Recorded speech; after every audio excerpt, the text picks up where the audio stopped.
They said he was the smartest man on campus, respected, trusted, admired, but no one saw the predator behind the podium. Except me. Tessa had spent the last 6 years building a stable, fulfilling life both professionally and personally.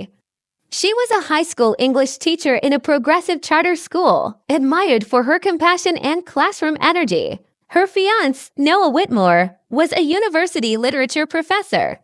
He was older, brilliant, and charming, the kind of man students looked up to and colleagues respected.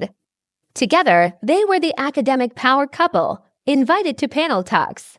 Featured in education blogs, they weren't just in love, they were admired.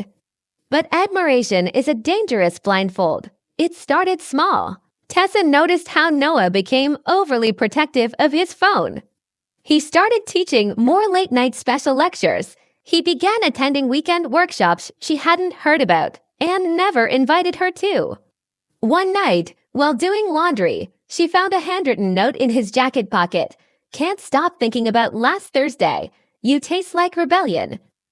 Tessa froze. She wasn't jealous. She was a woman who had spent years being gaslit by polite men.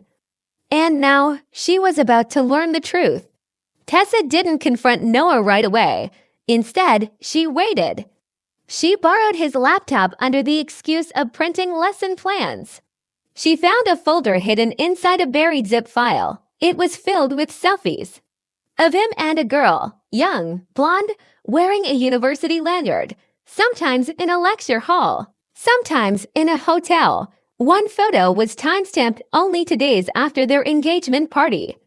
Tessa's breath caught in her throat. That night, she asked him gently, "Who's Ivy?" Noah didn't flinch. He simply said, "She's just a student." Don't overthink it. But then came the manipulation. "You're being paranoid. You're stressed. You always twist things in your head. This could ruin my career. Do you want that?" Tessa nodded slowly. But inside, her silence was volcanic. He wanted silence. She would give him something louder. Tessa remembered something important. In 2 weeks, Noah would be honored as Educator of the Year by the university. He'd be giving a speech. The chancellor, donors, students, everyone would be there. And Tessa knew Ivy would be there too. That night, she began building a presentation of her own, not for a classroom, but for a crowd. As Noah slept beside her, unaware, Tessa stared at the ceiling. This wasn't heartbreak anymore. This was a countdown. Some women break down when they're betrayed. Others build blueprints. Tessa didn't cry. She created folders. The first was digital, screenshots of Noah's texts with Ivy calendar overlaps, hotel reservation receipts with Noah's personal email, a love letter Ivy had handwritten on university stationery. Tessa found it folded in a copy of Wuthering Heights. The second was physical. A corkboard color-coded pins. Dates, locations, maps, all carefully arranged. It wasn't revenge. It was research. Tessa knew Noah wouldn't confess.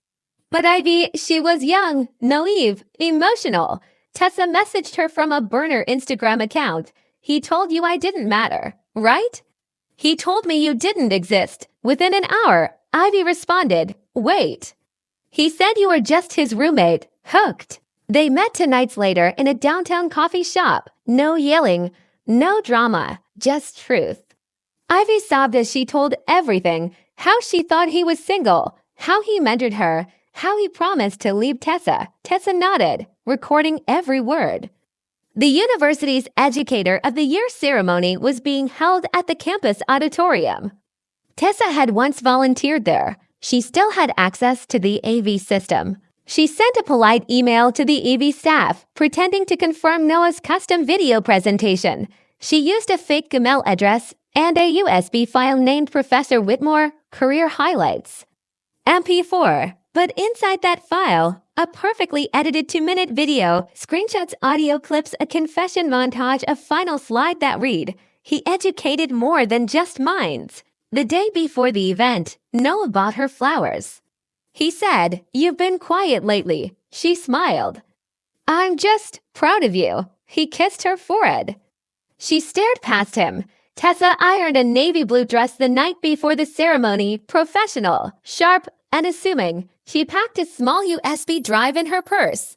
No labels, no backup, just certainty. When she looked in the mirror, she didn't see pain. She saw purpose. As the clock struck midnight, Tessa turned off the light. Tomorrow, Noah would be honored. And in front of the entire school, he would burn. They handed him the microphone. I handed him the truth. The university auditorium was packed. Faculty, students, board members, donors. Noah stood near the stage, smiling confidently, shaking hands like a local politician. Tessa sat 3 rows from the front, poised, silent. Her hands were steady. Her heart was not. The host announced, "Tonight, we honor Professor Noah Whitmore, a beacon of knowledge, compassion, and integrity." Applause thundered. The screen behind the stage lit up. As the tech assistant inserted the USB to play Noah's highlight reel, Tessa leaned forward and quietly said, "Wrong file. Use this one." Professor Whitmore wanted the updated version. She handed over her own USB and labeled, "Unassuming."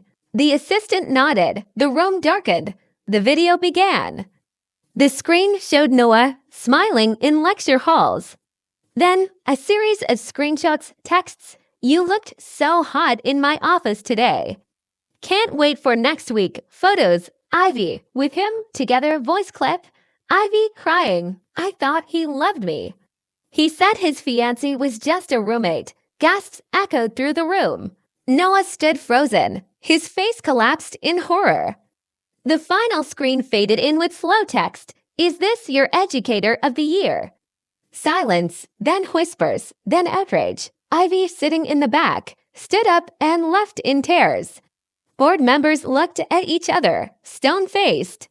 The chancellor leaned into his assistant and whispered, "Pull him off the stage." Noah tried to speak. No one let him. He stepped down. Alone, Tessa remained seated, calm, collected. She didn't need applause. She needed the truth exposed. As the event ended early in chaos, Tessa walked past Noah in the hallway. He reached out weakly. "Tessa, why would you?" She stopped, looked him in the eye. "Because you educated more than just minds. Now they all know who you really are." And she walked away, heels clicking like a gavel in a courtroom. She didn't just take away his title, she erased his legacy. And in front of the very people who built it. When the truth hits hard enough, it doesn't just break one life, it shifts everything around it.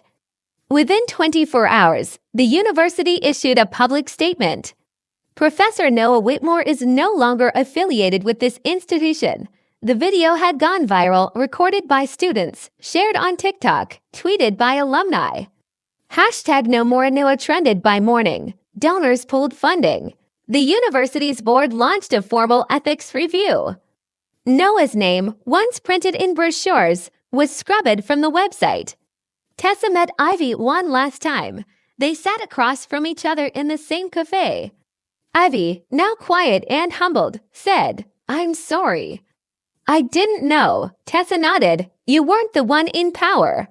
He was. Then she passed Ivy something. A list of women who had similar stories, students, assistants, even a teaching intern. "You're not alone," Tessa said. "And neither am I." 2 weeks later, Tessa received a long, rambling email from Noah. No apology. No real ownership. Just excuses. "You ruined my life. You were supposed to protect me." She didn't respond. She forwarded it to the university's ethics office and archived it forever. Tessa returned to her classroom. She didn't tell her students what happened, but they knew. One left a sticky note on her desk. "Miss T, thank you for standing up for the rest of us." She smiled softly. This wasn't just revenge, it was justice.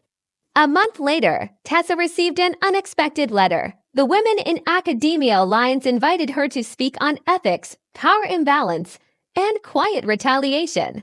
She had always taught literature about bold female characters. Now she had become one. She wasn't just the woman who exposed a predator. She was the woman who rewrote the ending.